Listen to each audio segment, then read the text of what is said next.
Meteorologia. Meteorologia. Ah, claro, o estudo dos meteoros, né? Esse é o podcast Questão de Método com Lourenço Fernandes, episódio 3. O que é meteorologia? Bem, então acho que todos concordamos que a meteorologia é o estudo dos meteoros.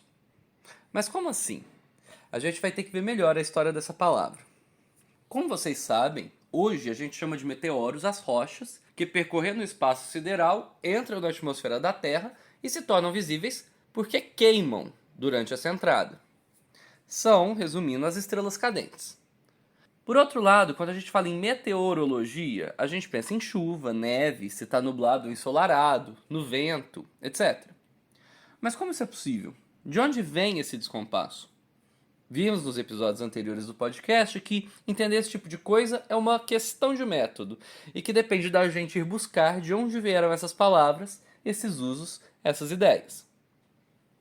A gente começa a entender como a meteorologia pode ser o estudo dos meteoros, agora entre aspas, se você for olhar uns livros antigos. O que eles chamam de meteoros em diferentes épocas? Ué, numa pesquisa rápida você já vai descobrir que eles chamavam de meteoros justamente os fenômenos atmosféricos. O Aristóteles tem um dos textos mais antigos a falar especificamente desse assunto, um livro chamado literalmente Meteorológica, em grego. A gente começa aqui com Aristóteles, como acontece frequentemente, mas isso não significa que ele é quem sempre inventa as coisas. Só que um livro dele é das coisas mais antigas que nos restam sobre muitos assuntos. Mas nesses livros ele frequentemente fala de gente que veio antes dele. Então ele não é um autor hiper original o tempo todo, ele é muitas vezes um compilador que transmite pra gente uma tradição ainda mais antiga. E aí ele chama o livro de meteorológica porque a palavra significa aquilo que está longe no ar. Meta, longe, ou do lado de lá. E airos, ar. Do outro lado do ar, meta-airos, que quando você junta em grego dá meteoros. É como se a gente falasse então dos transaéreos. Aquelas coisas que estão lá do outro lado do ar. O céu faz parte da natureza e as coisas que acontecem no céu são mistérios que devem ser compreendidos, é claro. No livro, o Aristóteles fala, por exemplo, do orvalho, das geadas, da chuva, dos ventos, dos terremotos, do mar e do sal, porque a água do mar é salgada, já é um mistério bastante antigo, da aurora boreal, dos cometas, das nuvens, do trovão, dos raios. Porém, a teoria física, a teoria da natureza dele, é baseada na terra, no fogo, na água e no ar, e só daí vocês podem supor que muito do que ele fala não é mais aceito como verdade pela ciência contemporânea. Você pode pegar um outro texto mais recente, mas ainda antigo, do começo da Revolução Científica. O Descartes, por exemplo, quando publicou seu famoso Discurso do Método, incluiu na edição do livro 3 outros textos de ciência que seriam como que aplicações desse método. O primeiro chamado Dióptrica, o terceiro chamado A Geometria, e o segundo, que é o que nos interessa hoje, tem como título Os Meteoros. Mas vamos olhar o que tem nesse texto, Os Meteoros. Olha a lista do conteúdo dos 10 capítulos. O capítulo 1 fala da natureza dos corpos celestes. O segundo, dos vapores e exalações. O terceiro, do sal. O 4, os ventos. 5, das nuvens. 6, da neve, da chuva e do granizo. 7, das tempestades e dos raios. 8, do arco-íris. 9, da cor das nuvens. E 10, da aparição de vários sóis. Aqui mais ou menos tudo bem, né? A maior parte desses assuntos já está dentro do que a gente esperaria de um livro de meteorologia, mas não de um livro sobre os meteoros. Mas eu quero chamar a atenção para que os assuntos não estão organizados completamente em acordo com o que a gente esperaria de um livro de meteorologia. Quer dizer, tudo bem que fala da chuva, das nuvens, dos ventos, mas um capítulo só para a cor das nuvens? Para o sal? E como assim da aparição de vários sóis? É Cássia Eller agora? As preocupações do Descartes não são as mesmas que as nossas quando consultamos a meteorologia para o fim de semana. Na época dele, nem existe ainda medida de porcentagem de umidade do ar, por exemplo. Muitas das coisas que ele está mais preocupado são fenômenos ópticos no céu, o arco-íris, a cor das nuvens. E esses sóis múltiplos, acredite se quiser, existem mesmo. Dependendo da configuração da atmosfera, cria-se uma ilusão de ótica em que o Sol aparece como duplo. As academias de ciências adoravam essas questões e alguns duvidavam se não eram outros sóis mesmo, e não só o mesmo Sol duplicado pela imagem. O astrônomo Cassini é mais lembrado por ter sugerido no fim do século XVII que isso pudesse ser causado pela refração da luz em partículas de gelo na atmosfera. Mas nem todo mundo acreditou nisso de cara. Lembrem-se que as coisas eram mais confusas naquele tempo. É só hoje que tudo tem resposta. Ou melhor, parece ter resposta pela internet. Mas daqui vai ficar de aviso pra gente o seguinte. Tem coisa que parece balela, história de pescador, bobagem de lendas antigas, só pra gente descobrir depois que a natureza é bem mais estranha e imprevisível do que a gente tinha condições de imaginar. Mas peraí, e os meteoros no nosso sentido de hoje, as estrelas cadentes? Eles também eram chamados de meteoros no sentido do Descartes. As pessoas observam o céu desde os primórdios da humanidade e sempre se observam meteoros, chuvas de meteoros até. Os cometas, particularmente, são fenômenos muito comentados, trabalhados, discutidos pelos astrólogos. Há inúmeras belas imagens antigas retratando cometas, na época do Descartes e até antes. Algumas delas são parte da capa desse episódio. Os meteoros são associados a maus presságios, e se pensa que, quando eles passam, eles jogam coisas ruins sobre a Terra, como parte daquelas tais exalações que aparecem desde os livros do Aristóteles.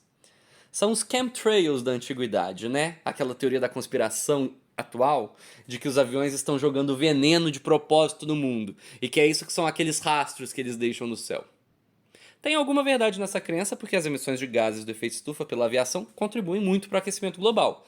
Mas não se trata de veneno em sentido próprio, nem exalações tóxicas como se imaginava vir dos cometas.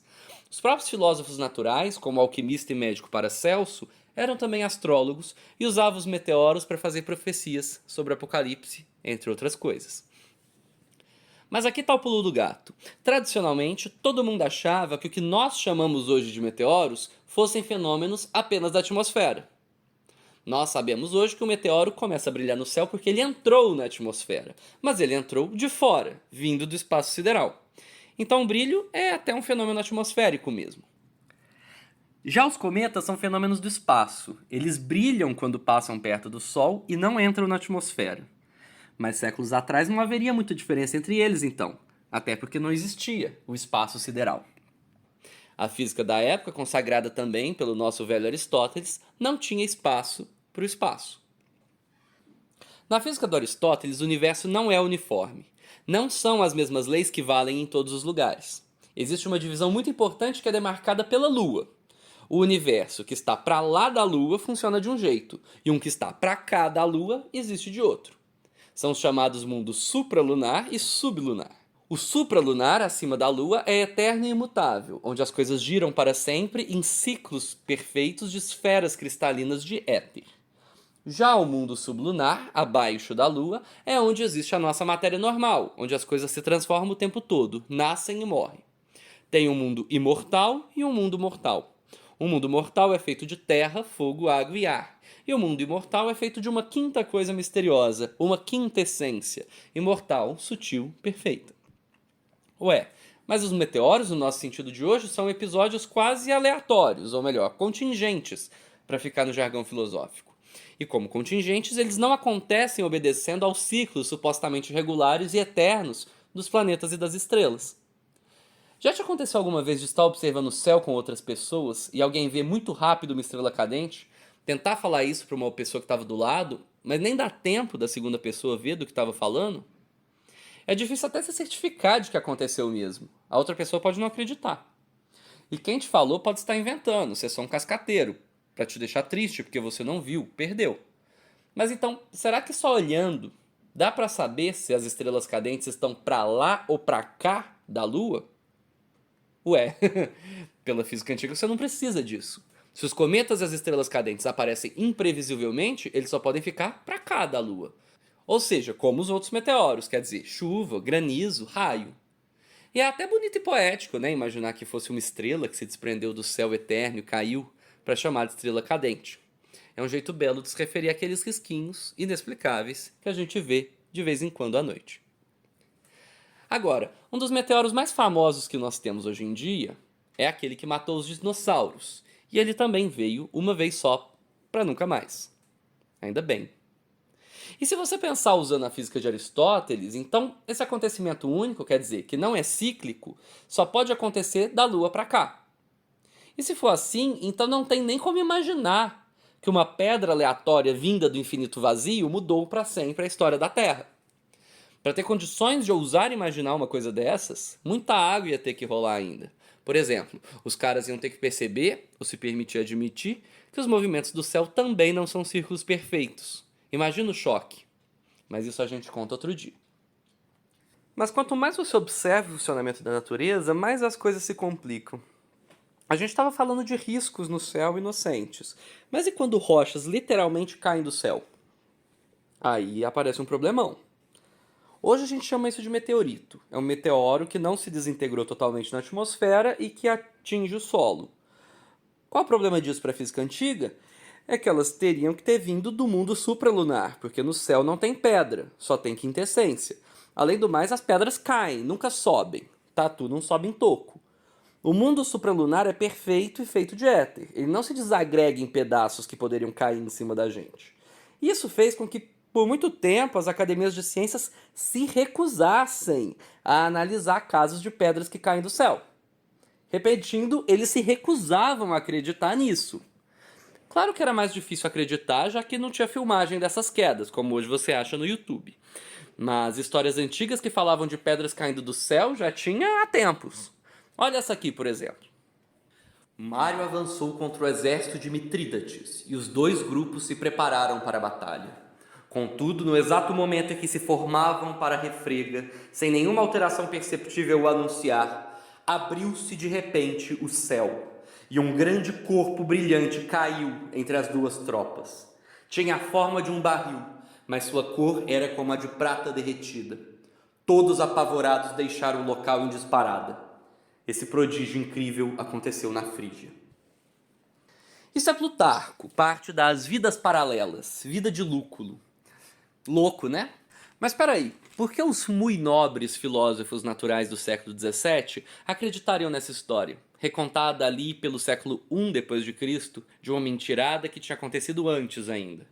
Devem ser só lendas velhas, literalmente incríveis, quer dizer, nas quais é impossível acreditar.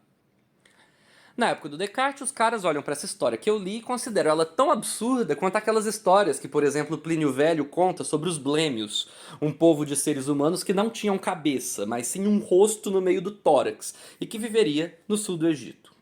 Ou pensam os caras, essas são só outras lendas bizarras dos antigos, elas não podem ser verdade. E essa história de pedra caindo do céu também não é. E olha que a essa altura eles já estavam percebendo que precisavam se livrar da física de Aristóteles. Mas o preconceito, mesmo o preconceito sobre o funcionamento da natureza, é uma coisa muito forte. Muito antes do século XVII, outros filósofos já defendiam que os corpos celestes passavam por geração e corrupção, ou seja, não eram eternos e perfeitos. Como, por exemplo, um meio obscuro, o Filopono de Alexandria, no século VI. 1000 anos depois disso na Europa, como o que chamamos de ciência moderna, é que essa opinião começa a se tornar mais aceitável. O Descartes mesmo é um dos principais na época a se opor a essa divisão entre o mundo supralunar e o mundo sublunar. Porém, mesmo com o abandono gradual da física de Aristóteles, algumas consequências dela persistem e demoram a ser revisadas, como, por exemplo, negar a existência de pedras que caem do céu. Em pleno século XVIII, depois do Descartes, anos 1700 e qualquer coisa, no chamado Iluminismo, a Academia de Ciências de Paris ainda trata as histórias de quedas de meteoritos com ceticismo e as considera quase ridículas, indignas de serem levadas a sério pelos doutos senhores da Academia. Mas aí que no Brasil mesmo, em 1784, descobriram um meteorito, né? Um meteorito que de Ito não tinha nada, porque ele era imenso. Mas ele não caiu em 1784, ele só foi achado nesse ano, e provavelmente o menino que achou não teria imaginado que ele pudesse ter caído do céu. Mas como era um bloco imenso de ferro e níquel, chamou muita atenção, e naquela época já tentaram removê-lo. Mas o bicho tem em torno de 5.360 quilos, pelo registro do Museu Nacional. O carro de bois que tentou transportar esse elefante caiu tragicamente no riacho Bendegó, e o Bendegó, agora a rocha, ficou por lá mesmo por mais de um século. Foi Dom Pedro II que ficou sabendo do meteorólito através da Academia de Paris, a mesma que mais de século antes nem acreditava em meteorólito. Aliás, meteorólito é literalmente uma pedra meteoro, que vem de meteoro e litos, pedra, que quando junta vira meteorólito, e mostra de outro jeito que para os muito antigos nem todo meteoro é uma pedra. Machado de Assis tem uma crônica sobre ele, o Bendegó, que começa assim: cumpre não perder de vista o meteorólito de Bendegó. Enquanto toda a nação bailava e cantava, delirante de prazer pela grande lei da abolição, o meteorólito de Bendegó vinha andando, vagaroso, silencioso e científico, ao lado do Carvalho. E o Carvalho vai ser o principal personagem depois do meteorólito, é claro. Entre ele cair no riacho e o Dom Pedro II ouvir falar dele, expedições de naturalistas estrangeiros ao Brasil já tinham visitado. Foi assim que a Academia de Paris descobriu sua existência, claro. Em 1816, um geólogo inglês publicou um artigo para a Royal Society, a Academia de Ciências Inglesa, confirmando que era um meteorito. Também os exploradores alemães Spix e Marcius foram ver o Bendegó, arrancaram um pedaço dele e levaram para a Europa. Essa pedra imensa foi levada a mando do imperador ao Rio de Janeiro e se tornou parte do acervo do Museu Nacional. É só muito mais recentemente, com o avanço da ciência, que se criou o termo meteoroide para as pedras que erram pelo espaço infinito. E daqui o termo meteoro foi restringido e passou a significar apenas os meteoroides que entram na atmosfera, enquanto o meteorito ficou com o sentido de fragmento de meteoro que não se desintegrou completamente ao entrar na atmosfera e chega ao solo. Daí o diminutivo. Mas em outra área, em outra disciplina, bem longe desses detalhes astronômicos, o estudo dos meteoros, agora no sentido antigo dessa palavra, é a meteorologia, que continuou com o mesmo nome de sempre e até hoje. Nessa história que eu contei, tudo que era considerado eterno e imutável na teoria vai como que se desintegrando aos poucos. Começa pelo mundo supralunar. As estrelas também nascem e morrem, ou melhor, se geram e se corrompem. Tudo é contingente, episódico. A partir dos anos de 1800, a estatística toma conta, e tudo vai passando a ser considerado em termos de probabilidades, nunca mais de certeza absoluta. Mesmo as estrelas surgem e somem. Assim tinha sido a tal estrela de Kepler, uma supernova que surgiu no céu bem antes, em 1604. E os astrônomos custaram acreditar que era uma estrela mesmo, porque as estrelas não poderiam nascer e morrer. Mas aos poucos concluímos que sim, elas nascem e morrem, como todo o resto. E a falta de certeza do que acontece no céu e na atmosfera continua imenso. De um lado, temos as lendas que se aproveitam disso, como no caso em que se avistam OVNIs, objetos voadores não identificados, que são, etimologicamente, meteoros, se vocês me entendem. Mas mesmo o que diz a boa ciência atual é que tudo que se passa na atmosfera é muito difícil de entender, muito complexo, muito caótico. Na meteorologia atual, dizer se vai chover ou não envolve uma quantidade tão alucinante de cálculos que só sobra para nós, cidadãos comuns, rir um pouco de quando eles erram. A nossa meteorologia atual é um subcampo da física e pensa, como ela, em termos de ordem e caos. A hipótese central da teoria do caos fala literalmente do funcionamento da atmosfera. Lembra do efeito borboleta? O bater de asas de uma borboleta no Brasil, sim, a formulação original do autor fala do Brasil, pode causar um tornado no Texas. Ninguém sabe com certeza absoluta se o aquecimento global vai ser de 1,5 grau, 2, 3, 5. Quer dizer, eles sabem, mas sem saber com certeza, porque saber não tem mais a ver com certeza. É isso que acontece com o conhecimento quando você reconhece que o universo é caótico e a gente só entende as coisas por probabilidades. Sobrou pra gente simular cenários usando supercomputadores. E a meteorologia é um dos campos que precisa de mais poder computacional para funcionar. É como se a incerteza fosse varrer tudo ao longo desse longuíssimo processo, até que não sobrasse mais pedra sobre pedra. Mas será que é tudo tão incerto assim? Tudo bem que existia tentar conter a desordem, manter-se vivo é manter um mínimo de estabilidade. A temperatura do corpo, a pressão do sangue, a alimentação, o abrigo precisam ser constantes. Os seres vivos lutam contra o caos físico do mundo. Mas também podemos falar disso no nível da nossa sociedade. Como a gente mantém tudo minimamente estabilizado? Como uma bolha de ordem no mundo supralunar, incólume ao caos e à destruição? A sociedade tem seus meios de conservar coletivamente algumas coisas. Por exemplo, com os acervos das bibliotecas e dos museus, com o trabalho dos historiadores, dos filólogos, dos filósofos. Pelo menos dos filósofos do tipo que eu defendo nesse podcast. Mas nem sempre isso é possível. A magnífica Biblioteca de Alexandria também pegou fogo. O Museu Nacional também. Depois do incêndio do Museu Nacional, em 2 de setembro de 2018, no Rio de Janeiro, onde se perderam tantos registros de línguas, de animais, de artefatos, de plantas, restou, silencioso e científico, o Bendegó sobre seu pedestal, como pedra sobre pedra. As palavras também são fósseis, de certa maneira. Quando a gente fala em meteorologia, está aí uma palavra que tem um sentido diferente do que ela teve há muito tempo atrás e não tem mais. Mas o sentido antigo permanece embutido nela, no duplo sentido que a palavra meteoro ganha quando olhamos sua evolução ao longo do tempo. Há termos que são como meteoritos do Bendegó, incrustados no nosso vocabulário, testemunhos mudos de outros tempos, de outras memórias, de outros modos de vida. A tarefa do método é manter vivos os rastros que nos ligam ao passado, ao conhecimento ancestral da humanidade, de reativar o sentido que as coisas podem ter para nós. E isso se dá também pelo estudo das palavras que já foram usadas, das que são usadas hoje e da transformação de umas nas outras. É preciso aprender a escutar esses testemunhos ancestrais.